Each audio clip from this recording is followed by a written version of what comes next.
"This job's not for you," my manager said at the retreat, so I opened my own firm. The harsh fluorescent lights of the conference room hummed, a grating sound that scraped against my raw nerves. Across the polished table, Mark, my manager, his face a mask of practiced disappointment, spoke words that felt like tiny shards of ice. "Honestly, Alex," he'd said, his voice low, almost sympathetic, "this job, it's just not for you." The air thickened, suffocating. It wasn't just the words, it was the dismissal, the curt, clinical severing of years of ambition, of late nights, of every sacrifice I'd convinced myself was worth it. I could feel the carefully constructed edifice of my professional identity crumbling around me, each brick of perceived success dissolving into dust. The room seemed to tilt, the faces of my colleagues blurring into a single, indifferent mass.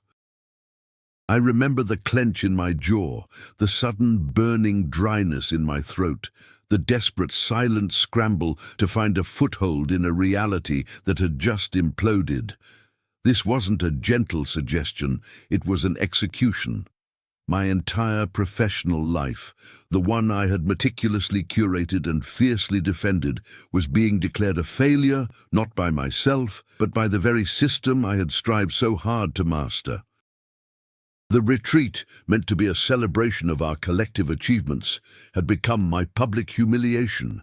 The carefully chosen motivational speakers, the team-building exercises designed to foster camaraderie, all faded into a meaningless backdrop against the stark pronouncement of my inadequacy.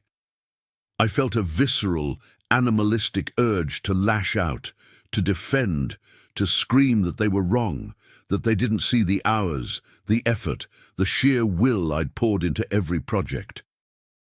But the words caught, lodged somewhere between my pride and my fear, leaving me mute, exposed. The drive back to the city was a blur of asphalt and neon, each mile a hammer blow against my shattered ego. The silence in the car was deafening, broken only by the occasional blare of a distant horn or the rhythmic swish of the wipers against a sudden, unexpected downpour. I replayed Mark's words endlessly, dissecting his tone, his facial micro-expressions, searching for a hint of anything other than finality. There was none. It was a clean, clinical excision. He'd spoken of fit, of strengths better suited elsewhere, of understanding one's limitations. Each phrase was a carefully aimed dart, designed to pierce any remaining illusion of my competence. I felt a profound sense of betrayal, not just by Mark, but by the entire industry, by the very notion of climbing a corporate ladder that it turned out I was fundamentally incapable of scaling. My meticulously crafted resume, the glowing performance reviews, the accolades I'd collected like battle scars, they all felt like elaborate lies, a performance for an audience that had finally seen through the facade. The city lights, usually a comforting beacon, now seemed to mock me, a glittering testament to a world I was apparently unfit to inhabit. I gripped the steering wheel tighter, my knuckles white, the leather cool and slick beneath my clammy palms. The rain intensified, blurring the world outside the windshield into streaks of light and shadow, mirroring the chaos churning within me. There was a hollowness where my ambition used to reside, a vast, echoing emptiness that threatened to swallow me whole. I had always defined myself by my career, by my perceived success within that sterile, demanding environment. Now, that identity was gone, leaving me adrift, a stranger in my own life. The thought of returning to my empty apartment, to the silence that would greet me there, was almost unbearable. I felt a desperate need for something, anything, to anchor me, to remind me that I was more than just a failed employee. The aftermath was a suffocating blanket of shame. For weeks, I existed in a state of suspended animation, the sting of Mark's words, a constant, dull ache. I avoided calls, deflected texts, and let the dust gather on my meticulously organized apartment. The vibrant, driven person I thought I was had evaporated, replaced by a hollowed-out shell. I found myself staring out of the window for hours, watching the city bustle with a life I no longer felt a part of. The rhythm of the world continued, oblivious to my personal implosion. Every passing car, every distant siren, every snippet of overheard conversation served as a painful reminder of my perceived failure. I'd scroll through LinkedIn, a masochistic ritual, seeing former colleagues celebrating promotions, launching new ventures, their lives seemingly on an upward trajectory, while mine had screeched to a halt. It felt like watching a film from behind a one-way mirror, the characters vibrant and alive, while I was trapped in a silent, monochrome existence. The shame was a physical weight, pressing down on my chest, making it hard to breathe. It wasn't just the professional failure. It was the internal validation that Mark's words had somehow been true, that I possessed some fundamental flaw that rendered me incapable of succeeding in the arena I had so desperately wanted to conquer. I started noticing small things, details I'd previously overlooked in my relentless pursuit of success. The way the elderly woman next door struggled with her groceries, the weary sigh of the bus driver, the quiet desperation in the eyes of a homeless man I passed every day. These were the people I had barely registered before, invisible to my self-absorbed ambition. Now their struggles seemed to echo my own, a shared undercurrent of hardship beneath the city's glittering surface. I began to feel a strange, unsettling kinship with them, a recognition of a vulnerability I had always tried to suppress. One sweltering afternoon, seeking refuge from the oppressive heat and the equally oppressive silence of my apartment, I found myself wandering through a different part of the city, a neighborhood I rarely visited. It was a place of bustling street markets, vibrant murals, and the constant intoxicating aroma of spices and grilling meats. Amidst the cacophony of sounds and smells, I stumbled upon a small, unassuming storefront, its windows cluttered with an eclectic assortment of handcrafted goods. A sign, hand-painted in a charmingly imperfect script, read, "The Artisan's Nook, Unique Creations, Shared Dreams." Curiosity, a flicker of something akin to my former drive, pulled me inside. The interior was a warm, inviting chaos, filled with the scent of wood polish and dried flowers. Shelves overflowed with intricately carved wooden figures, vibrantly colored textiles, and delicate ceramic pottery. Behind a sturdy wooden counter, a woman with kind eyes and hands dusted with clay was meticulously shaping a small, delicate bird from a lump of earth. She looked up as I entered, her smile genuine and unhurried. There was no pretense, no corporate polish, just a quiet warmth that immediately put me at ease. I felt a strange pull towards the stillness, the focused dedication in her movements. She didn't ask me what I did for a living, didn't try to sell me anything. She simply continued her work, her presence a gentle invitation to simply be. I watched, mesmerized, as her skilled hands coaxed life from the inert material, each press, each delicate curve, a testament to a passion I hadn't felt in years. The air was thick with the quiet hum of creation, a stark contrast to the sterile silence of my own life. I started visiting the Artisan's Nook regularly, drawn by its quiet authenticity. The woman, Ilara, never pried, never asked about my past life. She simply offered a space to exist, a sanctuary from the relentless judgment I felt within myself. One day, she was struggling to lift a heavy sack of clay, her small frame clearly no match for its weight. Without thinking, a reflex born not of obligation, but of a sudden, unexpected surge of concern, I stepped forward. "Here," I said, my voice rough from disuse, "let me help you with that." She looked surprised, then her smile widened, a genuine, radiant expression that warmed me more than the afternoon sun. Together, we wrestled the sack onto the workbench. My muscles, unused to such exertion, protested, but a different kind of ache, a satisfying fatigue, began to replace the gnawing emptiness. Ilara didn't offer effusive thanks. Instead, she simply nodded, a silent acknowledgement of shared effort. She then gestured to a half-finished ceramic bowl on her table. "This one," she said softly, her fingers tracing a subtle imperfection. "It's beautiful, but it's not quite right. The glaze, it's trying too hard." I looked at the bowl, then at her. For the first time, I saw not just the object, but the intention behind it, the small flaw that made it uniquely hers. I understood in that moment what she meant. It wasn't about perfection, but about authenticity, about embracing the imperfections that made something real. I began to spend more time at the Nook, not as a customer, but as a quiet observer, then a tentative helper. Ilara never asked me to do anything specific, but I found myself drawn to tasks. I'd sweep the floor, organize the shelves, or simply sit and watch her work, absorbing the quiet rhythm of her craft. One afternoon, while sorting through a pile of discarded clay fragments, I noticed a small, misshapen lump. It was rough, uneven, and clearly a failed attempt at something. My old instincts flared, a desire to discard, to categorize it as waste. But then I looked at Ilara, her hands stained with clay, her brow furrowed in concentration as she coaxed a delicate petal into existence. She didn't discard her failures. She seemed to find something valuable in them, a lesson, a stepping stone. Hesitantly, I picked up the misshapen lump. It felt cool and yielding in my hands.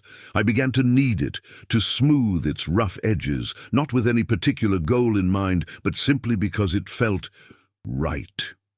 Ilara glanced over, her eyes crinkling at the corners. She didn't offer instruction, just a quiet nod of encouragement. I found myself shaping it, not into a perfect form, but into something that felt inherently mine. It was a small, abstract shape, rough and unrefined, but it held a certain weight, a groundedness that I had never achieved in my previous life. The transformation wasn't a sudden epiphany, but a slow, steady unfurling. The shame that had clung to me like a shroud began to dissipate, replaced by a quiet sense of purpose. I wasn't trying to impress anyone, wasn't striving for external validation. I was simply present, my hands engaged, my mind quiet. I learned to appreciate the texture of the clay, the subtle variations in its color, the way it responded to the slightest pressure. I found a solace in the tactile experience, a grounding that had been missing for so long. Ilara's presence was a constant, gentle reminder that value wasn't measured by output or profit, but by the intention, the care, the sheer human effort poured into something. One evening, as the sun cast long shadows across the workshop, Ilara was packing up. She held out a small, perfectly formed bird, its glaze a shimmering, iridescent blue. "For you," she said, her voice soft, "a reminder." I took it, the ceramic cool against my palm. It was exquisite, a testament to her skill and dedication. But as I looked at it, I realized the true reminder wasn't the perfect bird, but the imperfect lump of clay I had held in my own hands, the one that had begun to take shape under my hesitant touch. It was a symbol of my own messy, unfinished journey, a journey that was finally truly mine. The next day I didn't drive past the artisan's nook. I parked my car, walked in, and asked Ilara if there was anything I could do. She smiled, a knowing, gentle smile, and gestured to a workbench piled high with unfinished projects. The scent of clay filled the air, a comforting, earthy perfume. I picked up a lump of cool, damp earth and began to shape it, not with the frantic ambition of my past, but with a quiet, deliberate grace. My hands, once adept at manipulating spreadsheets and crafting persuasive presentations, now found a new language in the yielding clay. I wasn't trying to create a masterpiece, wasn't aiming for a promotion or a bonus. I was simply creating, my movements slow and sure, a silent testament to a profound internal shift. The fluorescent hum of the conference room was a distant memory, replaced by the soft rasp of clay against my fingertips. The harsh judgment of my former manager faded into insignificance, eclipsed by the quiet satisfaction of tangible creation. I looked at my hands, stained with the rich brown of the earth, and felt a sense of belonging I had never experienced before. It wasn't about being good at a job. It was about finding a place where my hands, my heart, and my mind could finally work in harmony. The silence in the workshop was not empty, but full of the promise of what could be coaxed from the earth. My own imperfect form, finally finding its shape. The initial surge of helpfulness had been a tentative ripple, an instinctual response to a visible need. Now, however, a deeper current began to stir within me, a nascent understanding that extended beyond mere physical assistance.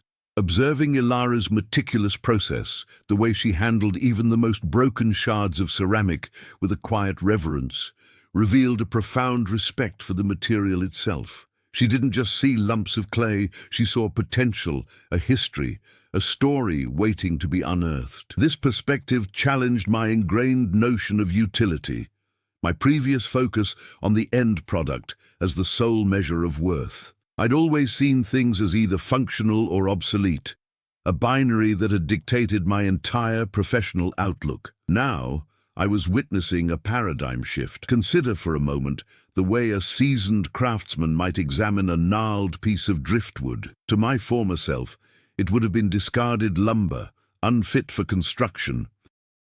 To Ilara, it was a canvas, its imperfections the very source of its unique beauty, its weathered texture a testament to battles fought and survived.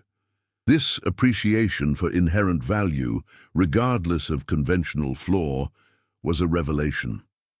It was as if a veil had been lifted, allowing me to see the world not through the lens of my own ambition, but through a more compassionate, observant gaze. Furthermore, this nascent empathy began to manifest in subtle shifts in my own behavior. Instead of merely performing tasks, I found myself anticipating Ilara's needs. I'd notice a tool subtly out of place and instinctively move it closer, or I'd see a glaze pot running low and quietly refill it. These weren't acts of servitude, but of connection, of a growing awareness of the intricate ecosystem of her workshop. It was akin to learning a new language, not through textbooks and lectures, but through immersion and observation. The subtle cues, the unspoken rhythms, the quiet understanding that passed between Ilara and her materials, these were the grammar of this new world I was entering. The satisfaction I derived from these small, unsolicited contributions was unlike anything I had experienced before. It wasn't the heady rush of closing a deal or exceeding a target. It was a quieter, more profound sense of belonging, of being an integral, albeit small, part of something larger than myself. This growing sense of interconnectedness started to erode the sharp edges of my self-absorption, softening the rigid boundaries I had erected around my own identity. Building on this, however, I began to recognize the subtle but persistent ways my past mindset still lingered. There were moments when I'd catch myself mentally calculating the efficiency of a particular process or estimating the potential market value of an item. These were deeply ingrained habits, like phantom limbs of my former professional self. Yet the contrast between these fleeting thoughts and the quiet, unhurried atmosphere of the workshop served to highlight their incongruity. It was like hearing a jarringly loud note in a beautiful symphony. It drew attention to itself and then faded, leaving the prevailing harmony to reassert itself. This internal dissonance, rather than causing distress, became a catalyst for further introspection. Now consider how this applies when you face a situation where your old habits clash with your new intentions. The key is not to suppress the old, but to observe it without judgment, allowing the new perspective to gently guide your actions. It was in these moments of internal friction that the true depth of my transformation became apparent, not in the absence of old patterns, but in the growing capacity to choose a different response. Consequently, my interactions with Ilara evolved from simple observation to a more nuanced form of engagement. I started asking questions, not about business strategy or profit margins, but about the stories behind her creations. She'd speak of a particular glaze, inspired by a sunset over the ocean, or a carved bird that mirrored the flight of a sparrow she'd seen that morning. These were not mere anecdotes, they were windows into her soul, revealing a profound connection to the world around her. This willingness to share, to offer glimpses into her inner landscape, fostered a reciprocal openness in me. I found myself speaking, hesitantly at first, about the pressures I had faced, the hollowness that had accompanied my previous pursuits. Ilara listened without offering solutions or platitudes, her quiet presence a testament to the power of genuine, unadulterated empathy. It was in these shared silences, punctuated by the gentle turning of clay, that the true healing began, a mutual recognition of vulnerability that transcended words. The quiet intimacy of the workshop began to foster a deeper, more subtle form of interaction. It wasn't just about shared tasks. It was about shared vulnerabilities laid bare through the very act of creation.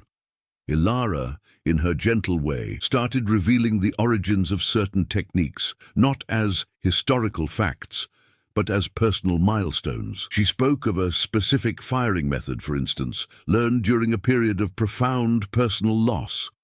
The intense heat, she explained, had been a metaphor for her own internal turmoil, the slow cooling process mirroring her gradual acceptance. This wasn't a philosophical discourse on grief. It was a visceral connection between her emotional state and the physical manipulation of earth and fire. The way she described the precise temperature control, the delicate balance required to prevent cracking, spoke volumes about her own journey of careful emotional regulation.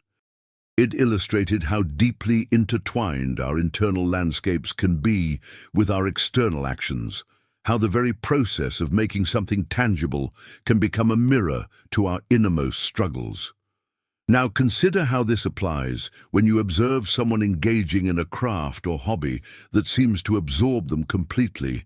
Their focus, their dedication, might be less about the activity itself and more about the profound emotional processing it facilitates.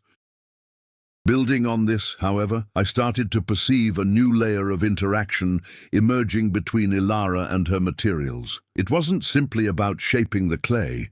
It was about listening to it. She'd often pause, her fingers lightly touching a surface, as if discerning its internal structure, its readiness for the next step. This was a far cry from my previous, results-driven approach, where materials were merely instruments to an end. Ilara treated them with a profound respect, acknowledging their inherent properties and limitations. She spoke of coaxing rather than forcing, of harmonizing rather than dominating. This nuanced perspective extended to her understanding of imperfection. A slight warp in a bowl, a subtle variation in glaze color. These were not defects to be hidden, but unique characteristics to be embraced, evidence of the object's individual journey from raw material to finished form. This philosophy, I realized, had a direct parallel to how we perceive ourselves and others. My past tendency to rigidly categorize individuals based on perceived flaws or deviations from a norm was a manifestation of the same error in judgment. Ilara's approach offered a powerful counterpoint. True appreciation lies in recognizing the inherent narrative within each form, whether it be ceramic or human. Conversely, my own internal dialogue began to shift, moving away from self-recrimination towards a more observational stance. When I noticed a tendency to revert to my old critical thought patterns, I didn't chastise myself. Instead, I'd mentally frame it as observing an old, familiar pattern of behavior, much like Ilara might observe a batch of clay that hadn't quite achieved the desired consistency. This detachment, this ability to witness my own internal processes without immediate judgment, was a significant departure. It allowed for a more objective assessment, creating space for a different response to emerge. For example, when I found myself mentally critiquing the perceived inefficiency of a particular artistic choice Ilara made, I paused. Instead of dismissing it, I asked myself, what is the intention behind this choice? What story is it telling? This simple reframing, moving from judgment to curiosity, opened up a new avenue of understanding, revealing the deeper aesthetic and emotional considerations at play, dimensions I had been entirely blind to before. Another crucial layer to this unfolding dynamic was the subtle redefinition of success as I witnessed it in the workshop. My previous understanding was tied to quantifiable achievements, market share, profit margins, accolades. Here, success was measured in the quiet hum of focused effort, in the shared smiles over a perfectly executed firing, in the simple act of bringing something beautiful into existence. Ilara's own satisfaction seemed to stem not from external validation, but from the integrity of her craft and the joy it brought her. This recalibration of my own values was profound. It shifted my focus from the relentless pursuit of external markers of achievement to the intrinsic value of the process itself. Now, consider how this applies when you find yourself feeling dissatisfied with your own accomplishments. Perhaps your definition of success has been externally imposed, and rediscovering the intrinsic rewards of your endeavors could offer a more sustainable sense of fulfillment. It was a quiet revolution, one that began not with a grand pronouncement, but with the simple, tactile act of shaping clay. The notion of listening to the clay, as Ilara described it, began to unlock a different kind of sensory awareness within me. It wasn't just about feeling the texture, but about discerning subtle shifts in its pliability, its resistance, its very mood, as it responded to temperature and humidity. I started noticing how the clay felt cooler and more yielding after a rain shower, and how it became firmer, almost brittle, on excessively dry days. This heightened sensitivity to environmental nuances extended beyond the workshop. I found myself more attuned to the subtle shifts in atmospheric pressure before a storm, the way the light changed on the horizon at dusk, or the distinct scent of ozone that preceded a lightning strike. My world, once filtered through a narrow lens of professional objectives, was expanding, becoming richer, more textured. This wasn't about appreciating nature for its own sake, but about recognizing that every element, every material, possesses its own inherent characteristics and rhythms, and that true understanding comes from acknowledging and working with those rhythms, not against them. Now consider how this applies when you're in a new environment or learning a new skill. Instead of imposing your preconceived notions, try to observe and understand the intrinsic properties of the situation or the tool, allowing them to guide your approach. Furthermore, this developing attunement to material properties began to inform my understanding of communication itself. Ilara's quiet encouragement, her non-judgmental presence, was a form of communication that didn't rely on explicit directives or forceful assertions. It was a language of subtle cues, of shared space, of patient waiting. I began to recognize similar dynamics in everyday interactions I'd previously overlooked or misinterpreted. The way a friend might offer a comforting silence instead of unsolicited advice, or how a colleague might convey understanding through a simple nod rather than a lengthy explanation. My old mode of communication had been about winning arguments, about presenting a polished, unassailable front. This new understanding emphasized resonance, the ability to connect on a deeper, more intuitive level by acknowledging and responding to the unspoken needs and emotions of others. It was about creating a receptive space, much like Ilara created with her clay, allowing for genuine connection to emerge organically. Conversely, this expanded sensory perception also highlighted the limitations of purely intellectual engagement. My previous career had been heavily reliant on abstract thought, on analysis and strategy. While valuable, It had often created a disconnect from the tangible realities of the world and the people within it. The workshop, with its emphasis on direct tactile experience, was rebalancing this equation. I was learning that true understanding often arises not solely from logical deduction, but from embodied knowledge, from the wisdom gained through direct interaction and sensory input. It was the difference between reading a description of a melody and hearing it, feeling its vibrations, and letting it move you. This realization wasn't about devaluing intellect, but about recognizing its place within a broader spectrum of human experience and the necessity of integrating it with sensory and emotional intelligence for a more complete understanding. Building on this, however, I started to see how my past tendency towards self-criticism, a habit honed by years of performance reviews, was being gently dismantled by the workshop's ethos. Ilara's approach to her craft was characterized by an acceptance of process, a recognition that mistakes were not endpoints but data points.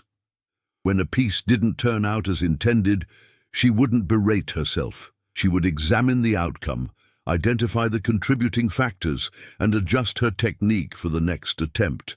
This was a radical departure from my own internal monologue, which had often been a relentless cycle of self-condemnation. Witnessing Ilara's calm, constructive response to setbacks fostered a similar shift within me. I began to view my own missteps not as evidence of inherent inadequacy, but as opportunities for learning and refinement. Much like a sculptor might see a flawed piece as a chance to experiment with a new form or technique, this acceptance of imperfection, both in materials and in oneself, was a crucial element of the unfolding redemption. The subtle shift in my perception of listening to the clay began to extend beyond the workshop, altering how I interpreted the unspoken cues in human interaction. My previous approach to conversation had been akin to a strategic negotiation, where every word was weighed for its persuasive power, and silence was often a sign of weakness or a missed opportunity. Now I started to notice the profound communication in pauses, in the subtle hesitations that signaled deeper thought or unexpressed emotion. It was like learning to discern the nuanced tones in a piece of music, moving beyond simply recognizing the notes to understanding the melody's emotional arc. Consider how this applies when you're engaged in a conversation that feels stalled. Instead of rushing to fill the silence, try to simply be present with it, allowing the other person space to articulate what might be difficult to voice directly. This newfound appreciation for the unspoken meant I was no longer solely focused on formulating my next response, but on truly absorbing what was being conveyed, both verbally and non-verbally.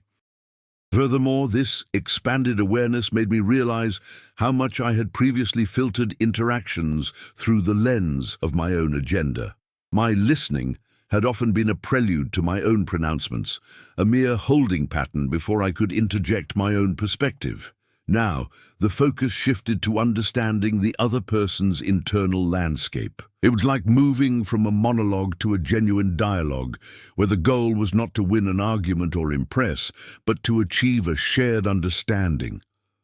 This required a conscious effort to set aside my own assumptions and preconceptions, to approach each interaction with a spirit of genuine curiosity. For instance, when a colleague expressed frustration about a project delay, my old self would have immediately launched into problem-solving mode, offering solutions and strategies. My new approach, however, involved first acknowledging their feelings, asking open-ended questions about their experience, and allowing them to fully articulate their concerns before even considering a collaborative solution.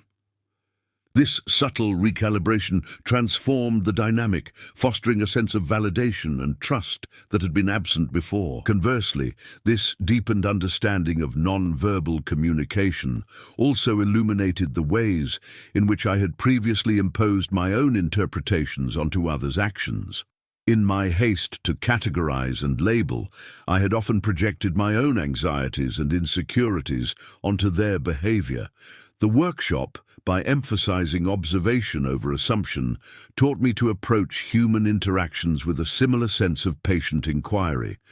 Instead of immediately assuming someone's silence meant disapproval, I began to consider alternative explanations. Perhaps they were deeply concentrating, perhaps they were processing complex information, or perhaps they were simply comfortable in shared quietude. This shift from presumptive judgment to open observation allowed for a more nuanced and compassionate understanding of interpersonal dynamics. Now consider how this applies when you find yourself making quick judgments about someone's intentions based on their behavior. Try to pause, observe without immediate interpretation, and consider multiple possible explanations before forming a conclusion. Another crucial layer to this evolving perspective was the recognition that true connection often arises from shared vulnerability, not from projected strength. My previous professional persona had been built on an edifice of competence and control, a deliberate masking of any perceived weakness. The workshop, however, provided a space where imperfection was not only tolerated but celebrated. Ilara's willingness to share her own struggles, her moments of doubt, created an environment where authenticity could flourish. This began to influence my own interactions. I found myself more willing to admit when I didn't know something, or when I was struggling with a particular task. This wasn't an act of self-deprecation, but a conscious choice to reveal a more human, relatable aspect of myself. The positive responses I received, the shared anecdotes of similar struggles, the offers of genuine assistance, reinforced the idea that vulnerability, far from being a liability, could be a powerful catalyst for deeper connection and mutual support. It was like discovering that the most beautiful glazes often arise from unexpected chemical reactions, a testament to the unpredictable beauty of imperfection. The meticulousness Ilara applied to her craft wasn't merely about technical precision. It was a form of profound respect for the inherent nature of her materials. My previous work had been about imposing my will upon data, bending raw figures to fit predetermined narratives. Here, however, the clay itself seemed to possess a quiet agency. I learned to feel the subtle differences in its moisture content, not just by touch, but by observing how it held its shape under the slightest pressure, or how it yielded differently depending on the ambient humidity. This wasn't about overcoming resistance, it was about understanding and harmonizing with it. Consider the way a seasoned sailor doesn't fight the wind, but uses its currents to guide their vessel. Similarly, I began to understand that true mastery lay not in forcing materials to my will, but in sensing their inherent properties and working in concert with them. This shift in perspective was transformative, moving me from a position of dominance to one of collaboration. Now think about how this might apply when you're navigating a complex project or relationship. Instead of trying to force an outcome, can you first take the time to understand the underlying dynamics and inherent characteristics of the situation or the people involved? Building on this, however, I started to recognize the limitations of my previous analytical approach. My career had been built on dissecting problems into their constituent parts, on identifying variables and predicting outcomes. While effective in a corporate setting, this method proved insufficient when applied to the organic, intuitive process of working with clay. Ilara rarely articulated a step-by-step plan. Instead, her actions were guided by a deep, almost instinctual understanding that had been honed over years of hands-on experience. She would often speak of feeling the right moment to add water or sensing when the clay was ready for firing. This wasn't about a lack of knowledge, but about a different kind of knowing, one that was embodied, sensory, and deeply integrated. It was a form of intelligence that transcended mere logic, incorporating intuition and lived experience. This realization prompted me to question the over-reliance on purely cognitive processes in my own life, suggesting that a more holistic approach, integrating sensory input and emotional intelligence, could lead to deeper insights and more authentic outcomes. Consequently, my own interactions began to reflect this newfound appreciation for intuitive understanding. When faced with a particularly stubborn lump of clay, my initial instinct was no longer to analyze its composition or theorize about its resistance. Instead, I'd simply hold it, feeling its weight and texture, allowing my hands to guide my actions. This often led to unexpected discoveries, to forms that emerged not from a preconceived plan, but from a responsive dialogue between my hands and the material. It was a process of co-creation, where the clay's inherent properties played an active role in shaping the final outcome. This experience offered a powerful metaphor for interpersonal relationships. Instead of approaching conversations with a rigid agenda, I began to practice a form of active presence, allowing the flow of the dialogue to guide my responses, embracing the unexpected turns and discoveries that arose from genuine, unforced engagement. Conversely, this emphasis on embodied knowledge also highlighted the subtle but pervasive ways in which my prior training had encouraged a detachment from the physical world. My work had been largely abstract, dealing with symbols and data rather than tangible realities. The constant engagement with clay, however, was regrounding me, reconnecting me to the fundamental elements of existence. I began to notice the satisfying weight of a finished piece in my hands, the subtle warmth radiating from a recently fired pot, the earthy aroma that clung to my skin. These sensory experiences, once dismissed as trivial distractions, now felt like essential anchors, grounding me in the present moment and fostering a deeper appreciation for the material world. This resensitization wasn't just about appreciating aesthetics. It was about re-establishing a fundamental connection to the physical realities that underpin all experience, a connection that had been largely severed by my previous intellectual pursuits. Another crucial layer to this evolving understanding was the realization that true artistry, in Ilara's world, was not about achieving an unattainable standard of perfection, but about embracing and even celebrating imperfection. A slight wobble in a thrown pot, a minuscule air bubble in a glaze, these were not seen as failures, but as unique characteristics that gave each piece its individual story and soul. My previous career had been predicated on the relentless pursuit of flawlessness, where any deviation from the ideal was seen as a mark of incompetence. Witnessing Ilara's quiet acceptance and even appreciation of these subtle imperfections began to dismantle that rigid mindset. It fostered a growing understanding that true value often lies not in conformity to an external standard, but in the unique narrative and authentic expression embedded within each creation. Now consider how this applies when you encounter perceived flaws in yourself or others. Instead of viewing them as deficiencies, can you see them as unique characteristics that contribute to an individual's distinct story and inherent worth? This acceptance of imperfection was a quiet revolution, a dismantling of the internal critic that had dictated so much of my previous life. Reflecting on this journey so far, a subtle yet profound recalibration of perception has taken root. The sharp edges of a purely results-oriented mindset have softened, replaced by an appreciation for the nuanced interplay of intention and execution. It's as if the world, once perceived as a series of discrete problems to be solved, has revealed itself as a complex, interwoven tapestry, where each thread, no matter how seemingly insignificant, contributes to the overall pattern. The relentless drive for external validation, once the sole compass guiding my actions, has yielded to a quieter, more intrinsic sense of purpose, one that finds its resonance not in accolades, but in the authentic engagement with the present moment.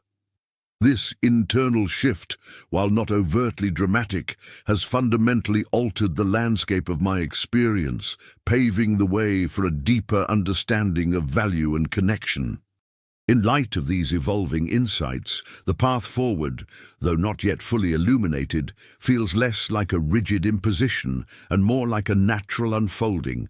The formerly stark binaries of success and failure have blurred, giving way to a more fluid appreciation for the process itself, for the inherent worth found in each step of creation, regardless of its ultimate destination. The lessons learned are not discrete data points to be catalogued, but rather integrated strands that weave together, forming a more cohesive and resilient framework for navigating the complexities of existence. It's akin to understanding that the true beauty of a weathered landscape lies not in its pristine perfection, but in the cumulative effect of time, elements, and quiet endurance. As we pivot towards the final reflection, consider the cumulative effect of these observations. The focus has gradually shifted from the outward performance to the inward cultivation, from the grand gesture to the quiet, consistent practice.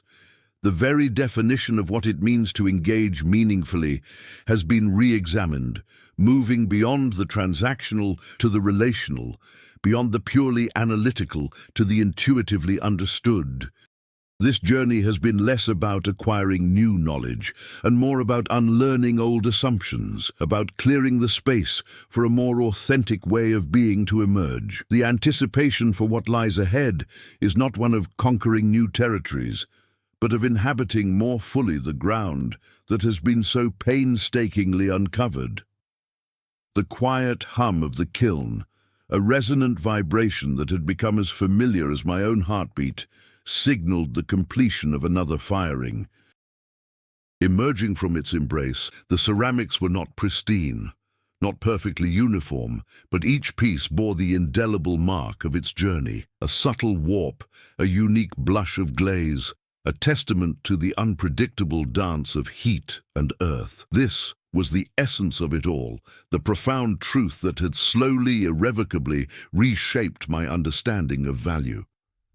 My former life had been a relentless pursuit of an idealized perfection, a sterile landscape where flaws were errors to be eradicated. Here, in the humble workshop, I had learned that true beauty, and indeed true worth, resided not in the absence of imperfection, but in its embrace.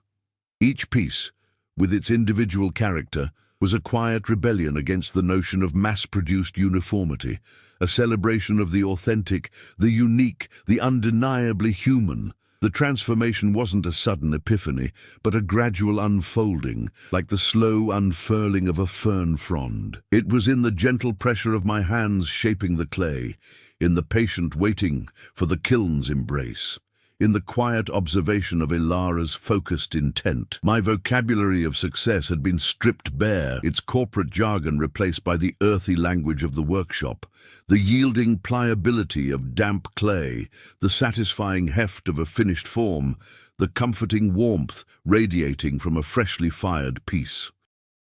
This wasn't a mere change of scenery. It was a fundamental reorientation of my internal compass. The relentless striving, the gnawing anxiety of inadequacy that had once defined me had begun to dissipate, replaced by a quiet contentment found in the tangible act of creation. It was a profound lesson in presence, in finding meaning not in the destination, but in the mindful journey itself. The true practice, however, begins now, in carrying this understanding beyond the sanctuary of the workshop. It's about recognizing that the same principles that govern the shaping of clay apply to the shaping of our lives and our interactions. It's about extending that same grace, that same patient observation to ourselves and to others. It's about understanding that our perceived flaws are not failures, but integral parts of our unique narrative, the very elements that imbue us with character and depth.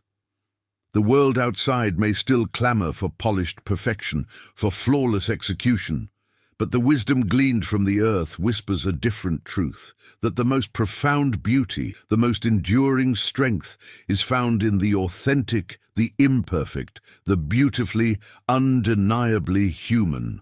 The quiet resonance of the kiln, a constant reminder that transformation, like the firing of clay, requires time, patience, and a willingness to embrace the unpredictable alchemy of the process.